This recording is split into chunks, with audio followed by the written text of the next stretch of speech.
Oh, are we allowed to? Yeah, let's get a bit of fresh air. Oh, goodness. That's spectacular, isn't it? Sure is. Yeah. No, in Yazd, Tower of Silence is a restaurant. Tower of Silence. Tower was the wider one.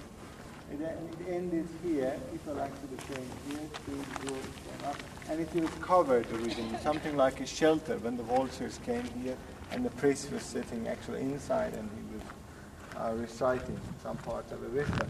What they did, they left the body here, and there was a very deep shaft here, and they left the bones. When the bones were actually, when the flesh was actually eaten, they left the bones in the shaft, which is very deep, for ordinary people, or those who didn't, care if they have a tomb or not. But for important people, or those who like to have a tomb, they just kept the bones, the bones which were here symbolically, just part of the bone, and they actually buried that in a stone coffin, small coffin.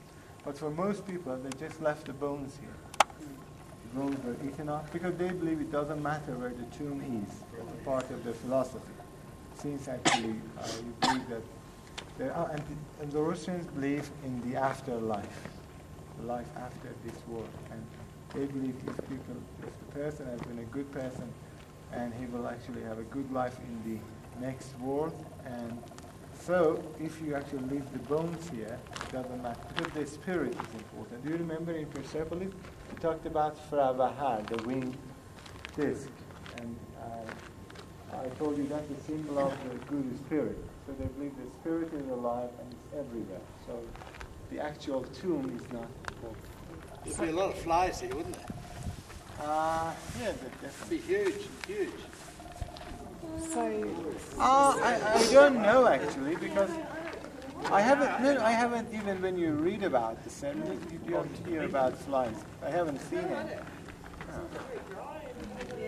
Especially in this climate, which is very dry. are there bones in there? Yes.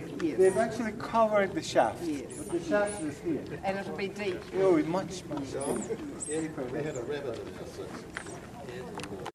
Tower of Silence, built in the 19th century.